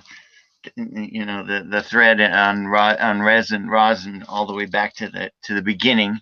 Took me a little while, but it's not that long. It's not a long thread because people haven't been doing it very long. So buying rosin presses, as far as people get for the home rosin pressing is with what's it called, hair straighteners, the flat irons, Yeah, originally so that's why this is a good investment, man, especially for the home grower. Well, here you go. I'm gonna go ahead and press this real quick. I got me a nice fat little puck in there. Do it. All right. Steve, I personally like to take a little more time. Yeah, but, I hey, usually let mine take whatever about gets you 5 results. minutes. I know this is going to be really good for making good medicine too. I'm sure it's going to be fantastic because at lower temperature it's going to be pretty inactive as well. I mean, unless you heat it up, the rosin is not active if you just kind of eat it as it is or mix it into something, right? It should be mostly THCA, I think, unless it's like you a actually steam distillation sort of. Man, that looks so good, Hogmaster. Oh my God. Make Hogmaster have the video. It's a beautiful thing. See, and the smell too. The smell, I can practically smell. So how many grams are you pressing there? A handful. A handful, right? That's how I do, man. I'm just like, fuck it, let's get some bud and press that shit. Yeah. Who cares how much it is? 2 grams. Yeah, however much it is, it's never enough anyway. Well, you can always take the leftover pucks and just infuse those and do an oil infusion with them. Oh yeah, you make it oil out of that stuff. It'll puck you up. It'll got a couple there. The rosin chips. Got a couple down there. I got a jar. I just haven't put them in there. So we'll lift that.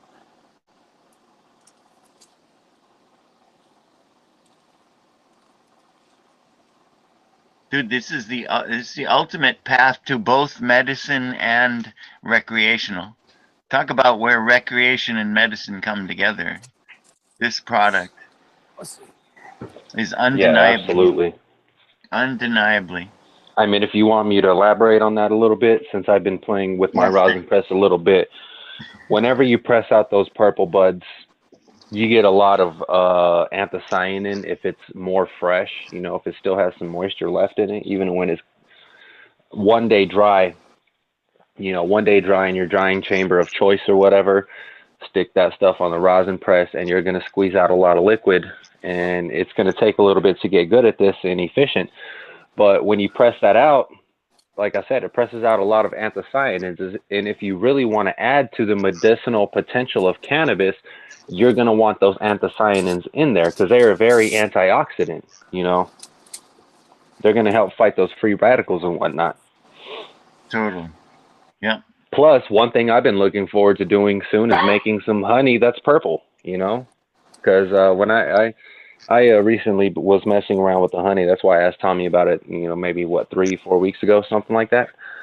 But using the rosin press, you get that dark purple out, and it's pretty rich, you know. So I'm gonna drop that in a pot of boiling honey and turn that stuff blue, and it'll just enrich it even more as far as the medicinal benefits of it, you know. That's something that has to do with the genetics that you're starting with, right? Not so much the temperature or pressure that you're doing it at or whatever.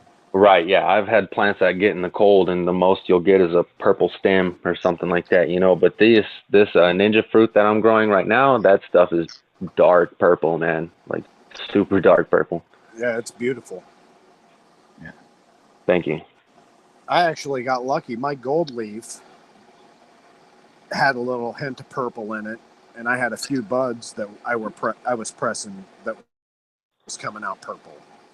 Yeah, I was looking at that, and I wanted to try and do a little bit of that myself. So I was pressing out some buds, and I have one pheno that's it's, we'll say, about 80% green, speckled with a little bit of purple, and then the other pheno that's really dark purple. And with both phenos, they have purple trichomes. If you look at them with the microscope, the trichomes are purple. So Nice. not all of them, but you'll have a percentage of them. We'll say maybe 15 to 20% of the trichomes have a purple lining to them. And when you squish that out, it's coming out in the bud. Like if you squeeze it really flat to where it's just a really thin slab, it'll be really clear, you know, have a brownish hue to it. But if you stack it up a little bit, it'll be purple, you know, if you thicken it up a little bit. That's amazing. What is the color of the leaves? Are the leaves purple as well, or The only leaves the are purple trichomes? as well. No, the leaves, the buds, everything. Well, okay, on the one that's green, that one has, like I said, it's mostly green, 80% green with speckled with purple. And the leaves on that one, some of them have some purple, the stems have some purple, but the leaves are mostly green. And that one's even squeezing out the purple rosin that has that purple tint to it as well. Oh, Somebody called me out on the Facebook group like, "Hey, this doesn't look like ninja fruit." I'm like, "Yeah, you know, it doesn't." If you go to Vader OG's YouTube channel, they had some phenos that were not completely purple. So I mean, there's that to be said. But then as well, I got the seeds from a buddy who grew ninja fruit and gave me some of the feminized seeds from it, and that's what I've been growing out. So that's all I have to go off of. But both the green pheno and the purple pheno have an almost identical terpene profile and taste. Wow. So there's that also to be said about that. Pretty stable genetics in that regard, I guess. What temperatures are you running at? Let's see. Man, let me go look. Because I'm running about 68 with the light on. Yeah, it was definitely colder in my 55. I basically had two different rooms that I was growing in. The pheno that was more green was growing in a warmer temperature constantly. And right now it's 80 back here, but it's also not cold. It's a very nice night here in Texas. So it's warm. Love it. Love it. I'm wearing shorts and a muscle shirt. So, dude, it was 70 today, and it's gonna snow here in the next couple hours. Yeah, I know. It was like somebody was telling me, "Hey, it's supposed to get back down to like 40 tomorrow." I was like, "What the shit, man?" There you go. I'm Texas wearing weather long for you. johns right now. So am I. But yeah, I would say the average temperature over here in the colder room was probably about 65 to 75, and in the front you're probably more 75 to 85 constantly. So we're talking about a 10-degree difference all the way through. Yeah, and I'm So that probably had a lot to do with the purple expression in the second pheno. very cool. Yeah, Yeah, I love. usually takes lower temperatures to activate that kind of stuff. Combination Yeah. of Lower than that even is what I thought. Yeah, Yeah, I'm down in the 50s. that's average. I'm in the 50s when my lights are off. Yeah, I don't know. Well, if you go to the mid-60s. Ocean Grown website and look at the ninja fruit, it's supposed to be a purple. It's supposed to be a purple plant. So Your ninja fruit looks I guess no matter amazing. what the purple one, I appreciate that. The purple one looks awesome, but the green one, oh my god, the frostiness, oh, it's amazing.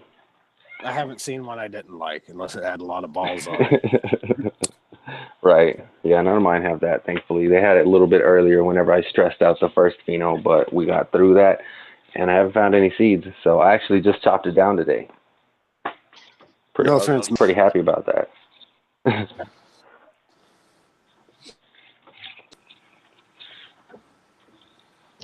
I was going to say it's like withholding nitrogen towards the end of flowering. It ensures that you're going to see all those colors underneath. You know, the fall Right. foliage kind of colors. Definitely. As not only purples, but you know, you get reds and oranges and yellows and all kinds of other colors, and you'll often get those on a plant that has that kind of purple coloration. It probably Absolutely. Like looking at this plant with the lights off, you turn on a white light, you see everything from yellow to orange to red to maroon to brown to dark purple. It's amazing. It's a beautiful sight to behold. And like I said, I mean, as far as the medicinal properties of the anthocyan, I hold the purple plant just a little bit higher as far as that. You know, if you really want something that you want to take in as far as a supplement, that would be a little more preferred than green. What is anthocyan good for again? It's really antioxidant, like eliminates the free radicals in your body. Yes. All the bad stuff, you know, carcinogens and all that. It's anti-carcinogenic. General healing, yeah. Yeah, basically natural healing. Jeez. And if anybody was curious, what I was pressing was gold leaf. How do you like that gold leaf, Hogmaster? It is by far one of my favorite smokes, period. And it's a really close 1-to-1 ratio CBD to THC, isn't it? Yeah, I think they're both at about 21%. Somebody's been got to get that anxious to tested. try. Man. I've got some. Somebody's got to get that tested. So I'm anxious to see some testing results on that. Yeah, I'm anxious to find a 1-to-1 ratio. I've got some Harlequin and I've got some ACDC and stuff like that right now, but I specifically want to check out some gold leaf. It was Robert's personal strain. Robert's personal strain, and he claims it to be within 2 or 3% difference between the THC, but it's a high THC and high CBD strain. Absolutely. Use it for my medication. And it's a vigorous grower. It grows like it's just crazy. It grows vigorous and fat. And, yeah. That's cool. We hear more and more lately of the entourage effect, and I'd like to find a strain that my dad actually he broke his neck at work and had some surgery on his neck and stayed worse off than he was before he had the surgery. Now he's constant pain, so we're actually looking for a really good pain strain. So that gold leaf is something we'll want to check out. Yeah, I'm looking forward to my run of that. This hopefully in the next couple of months I'll get my seeds started. Probably use Roger's nutrients with that as well. Roger from True Aquaponics, to clarify. And I think we actually have a deal on our. You definitely have got to do a journal from that on that one. Well, using Roger's what I'm planning on doing is, because in my main system I have the 3 different grow beds, with that one ended up being the recirculating deep water culture system accidentally, and is doing amazing. Yeah, I saw the pictures, man. I love growing marijuana. That thing looks stacked. Yeah, yeah, Stacked. it is, Like, man. Oh my God, it's probably the best plant I've grown, and it was accidental. can be some You know, just big old chunky yep. pineapple grenades. Yeah, that thing looks awesome. That's by far one of the prettiest mistakes I've ever seen. Yeah, I no know, shit. I right? wish my mistakes turned out like that. my mistakes I was seem to kind go of the letting other it ride, direction. man. I wanted to see what happened, and it ended up being a success. So I was like, "Oh yeah, you're gonna live your whole life like that, young lady." Yeah. Don't have to You twist know, my arm to give me a good time. Oh man. I've actually But been yeah, hunting too lately. I've decided that I wanted to try to find some of those old school skunky strains. You remember those strains that you got close to them, it smelled like a burning tire, like it was that skunky, like the hog. Remember the hog and shit like that. I'd like to find some really those old school 80s and 90s skunky, pungent, foul strains. And I can promise anybody who meets me, I do not smell anything like that. Don't let them. Really, the strongest skunk strains were really in the 70s, and then they were weakening, and then you could still smell it in the 80s, and there were still little the Yeah. traces genetics of it started now. getting watered down. Yeah, Yeah, way they started breeding away from that smell because that smell automatically said, "Oh, somebody's growing weed." yeah, So and the yeah, and everything it also shifted went along with it towards was very harshness, very it was hashweed. It was and a yeah. lot of those plants you couldn't you take a hit and you couldn't even hold it single hit. It would just make you cough your balls off. You know what I mean? It was absolutely unacceptable for smoking. But you Needed to had be, when you were done coughing, you had the biggest shit-eating grin on your face. yeah, extremely. You Yeah, and they didn't have don't need rosin presses anything that back in the four hits, '70s you're either. dizzy. Yeah, Yeah, it's we amazing that people think that, oh, cannabis is so much stronger now. Well, I think on average it is kind of, but I think the very, very strong indica plants, and I'm only going on memory. I don't think it's fair unless you sit there and you smoke them next to each other. But I still hold by the strongest, heaviest indica plants I saw were around 1977, 1978, maybe. I don't know. What strains? Well, I Yeah, I remember mean, smoking Red Bud at lunchtime and being stoned until you got off at 4 o'clock. You know, so I mean, how good is that? I mean, let's face it. That's how I kind of look at it. When Mr. Green just says, "Well, you kind of remember it." Well, if you go out and smoke a joint at lunchtime and you're stoned 3.5 hours later, But we you weren't know, saturated back then like we are now. yeah.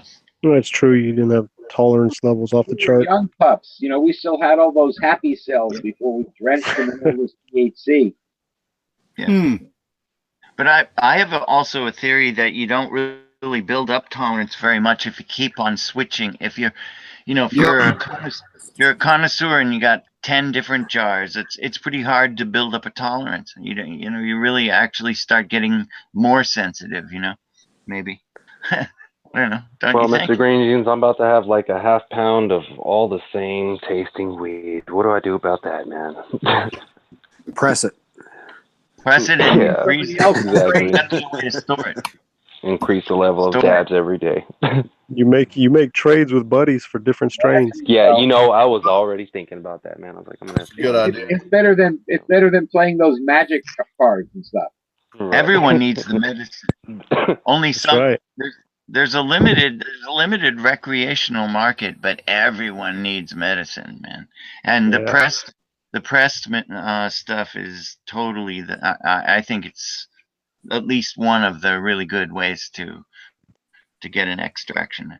I mean, I think a really good Absolutely, ethanol man. extraction is good. I think the oil infusion after decarboxylating is good.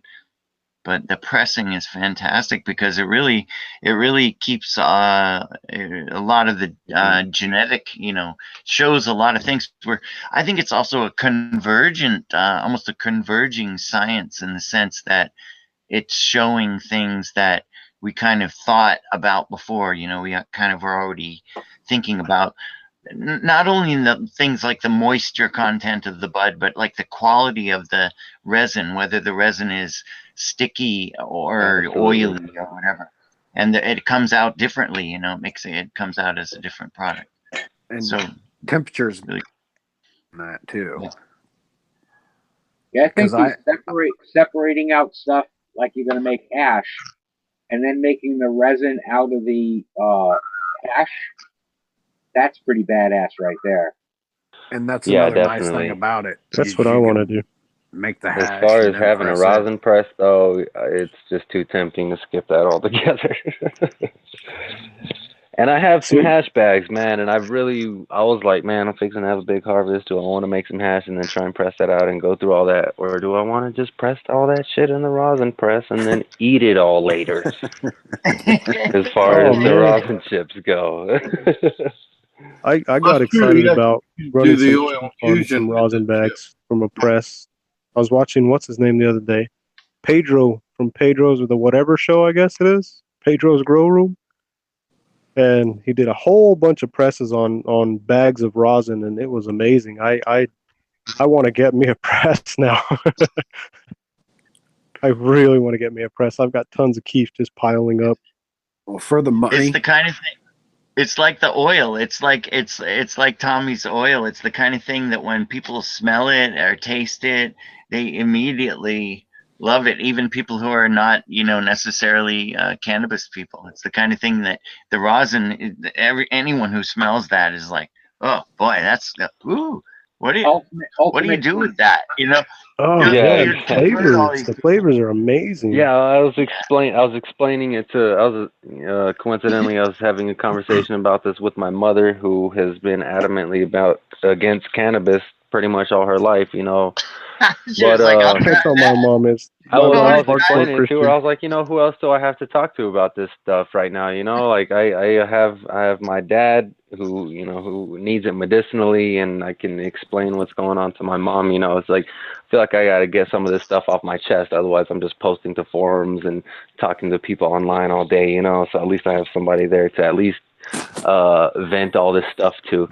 And I was explaining to her how this strain smelt and the colors and all that stuff, and she was just seeming intrigued. You know, I was just like, yeah, I'm gonna have to bring some over here, you know, in a few days, and I'll show y'all. You know, but you know, just to the point you were making, you know, exactly. Anyone over the age of 60 should be doing, you know, should be taking, you know, and they don't have to be taking enough to get high. They could be just taking micro doses, you know, a small regular. I'm a really strong proponent of the medicinal side of cannabis. So like whenever I make things for people that are medicinal, I'm using the leaves. And again, I've talked about using the leaves so many times on this podcast, and I just can't I can't encourage the rest of you guys who grow enough to do that, you know, to just kind of push the medicinal side of things, because when you use the leaves and you use the leaves in your extractions, only the leaves, not even whole plant, guys, just the leaves when you're in veg, you know, not even the sugar leaves, just the veg leaves. We like to cook those and ethanol. Put them in salads and things. Yeah, there you go. You're getting that, you know, as fresh as can be, you know. But as far as the medicinal side of things goes, you have prime pain reliever right there. Like you extract that with ethanol, mix it up with coconut oil, and that stuff does amazing for pain, you know. And I don't know, I don't see how anybody hasn't gotten this research done as far as testing vegetative leaves for the oils that they contain. You know, I'm 90% sure it's mostly CBD, because it will not get you high if you dab this stuff. You know, it will not get you high. It'll give you the munchies from hell, though, I'll tell you that much. But it will not get you high. The what now? I do that same thing. I've been saving my leaves for years and years. I make medicine out of it all the time. You're exactly right. If you're doing it purely topically, if you're going to spray it on, I found doing an isopropyl instead of an ethanol extract. I just let it sit there for a long time. Then I mix witch hazel with it. I extract the active ingredient out of a couple of aspirins and just a spot of camphor or something like that in a spray. Man, it'll make your head spin. And it's so freaking easy. And it's exactly what he's saying is those leaves. Don't throw those leaves out. There's good medicine there.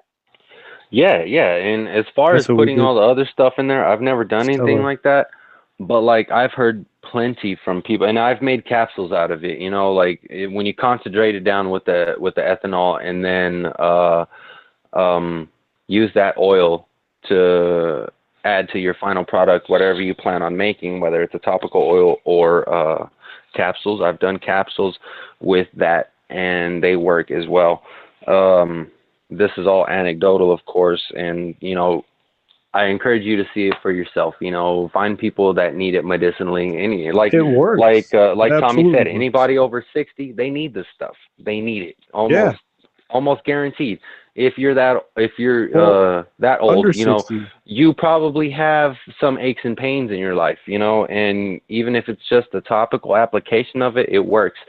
But I've heard some phenomenal stories that I really don't even want to say because it's almost over the top, of people just having crazy recovery times from just their prescribed stuff that's not helping, you know, having work accidents, and then they take CBD for maybe 1 or 2 days and then they're back up on their feet like it never happened, you know. And a whole bunch of professional athletes and, you know, UFC fighters and things like that, they admit to using CBD as a before and after exercise regimen, and they say it helps them. And thankfully you have a lot more, especially NFL players, coming out of the closet and it's a bronchodilator too. Yeah. So if you use it before you exercise, open up your airways and help get more oxygen into your body while you're exercising. Wow, that's excellent information there. Yeah, it's a bronchodilator. So, but even salves. I know my wife actually takes all of our plant trimmings and the leftover plant trimmings from our infusions. At how much just the leaves you can get, you know. Yeah, well, the salves, we make salves and rubs, and we give it to family members and friends. They use it on psoriasis. It's taken away psoriasis spots from our family and friends, and my wife uses. I've had people say the exact same thing to me, man. Yeah, it's just vitamin E oil, some witch hazel, just the CBD lavender, oil, just the CBD, and beeswax, not even full plant. You make some well, we use raw plant, and we also use the leftover material that we do from infusions and things like that. So we mix raw and the decarb infused leftovers all together, and like I say, mix them with beeswax and vitamin E oil and some other stuff, and make a rub out of it. And so it's you're amazing. saying after you do the oil infusion, then you go ahead and take the matter at the end of the whole process and put that into something else. That's cool. Yeah. So since we're on the subject, we you mix know, that with raw stuff. Since we were talking about the rosin press just a while ago, you know, I've talked about this a little bit ago, probably a couple weeks ago, how I was pressing the leaves out with the rosin press, and how you still have to let that concentrate dry out for a little while, and then you can still collect it up as rosin. Now, whenever you press it all together, it will all be completely water soluble, and when you let it dry, if you collect it all together and press it into a slab like I like to do my stuff, like when it dries up, it becomes like paper but crumbly. I don't know exactly how to describe it, but that stuff will dissolve on your tongue, and you can feel the effects of that medicinally absolutely immediately, you know. Wait, and that's full of the CBDs and CBGs and all that stuff, right? Got me thinking. Yeah, exactly. And that's why I was saying, you know, I can't believe that somebody hasn't actually taken an amount of whatever you need to get tested from vegetative leaf material, I repeat, to get that tested and see what it has, you know, because there's something there to it. And that's why you have people that tout the benefits of juicing raw cannabis. It goes hand in hand. Juice the raw cannabis, and then you let that dry out, or you put it in the dehydrator. You can also pop that powder in there like you're talking. Exactly, powderize it. I love powderizing stuff. You know, I powderize stuff and feed it to my plants. I've been planning on powderizing some sugar leaf and making capsules out of it. Maybe decarb it first. I don't know. You know, play with it a little bit. You know what I did? Working with That's the benefits of being a grower and having excess material at your disposal. So I actually Allegedly. took some of my 73 micron run dry sift, and I decarbed it inside a jar. You know, like you guys showed inside the mason jar to save all of the smells and everything like that. And The I took it terpene. and threw it in a salt shaker, and now I just sprinkle my decarbed keef all over my food You know like what? it's I'm salt. not gonna lie. I was trying to I'm do the seasoning the same. shit out of all my food. I was trying to do the same thing for my dad, but he didn't like the just strong taste of the cannabis. I wasn't doing it with dry sift, but I was getting some of the sugar leaf from the CBD plant I was growing about a year ago, I guess, and decarboxylating it and throwing it in a little seasoning container, and seeing if he would use it that way, which he did not at all.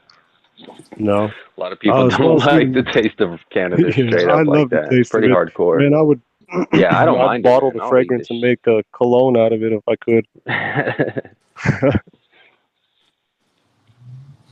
But yeah, the keef, man, I just sprinkle it over like salt, and I'm putting my keef on everything.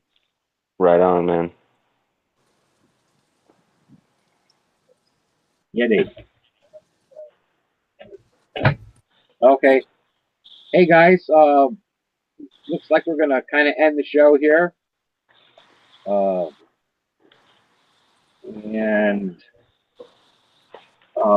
Yeah, I want to thank everybody for coming.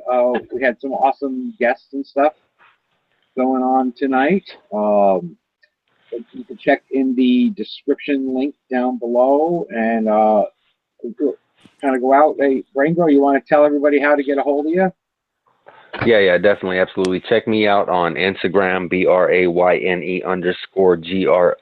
You can check out my mycology projects as well and everything else that I'm working on. I post everything on Instagram. I love growing marijuana.com. Make sure you go and make yourself an account there so you can follow along with what I'm doing if you're interested in seeing aquaponics and aquaponic cannabis in a little more detail, because I'm pretty much posting there every 2-3 days. So that's pretty much all I got, guys. And thanks for that too. Thanks a lot. Absolutely. Ogmaster, you want to give a shout out, a little shameless self promotion there? Yeah, you can find me at ilovegrowingmarijuana.com. We're there to help you. And I also want to bring up, tomorrow is somebody special's birthday. I'd like to say happy birthday to Roger a little bit early. Oh. Hey, there you go. We need to plaster it all over the forums tomorrow. All right. Actually, it's Saturday. It's Saturday. Well, is it? It was Friday now, isn't it? No. Yeah. My birthday's Saturday. Indica, you want to give a sign off there? Thank you. Yeah, I really don't have any social handles or anything like that, though. I'm kind of old school. All I do is join up on here and get info, man. I'm just fly on the wall, learning as much as I can from all you guys. Hey, you're bringing good stuff today too. We appreciate what you're bringing. Yeah, Steve was I was going to actually ask. I emailed Steve. I've got a question about I've got to replace my under the sink RO unit, right? And I've got one of those little 3-gallon storage tanks. Uh-huh. And today I saw a unit that has ultraviolet.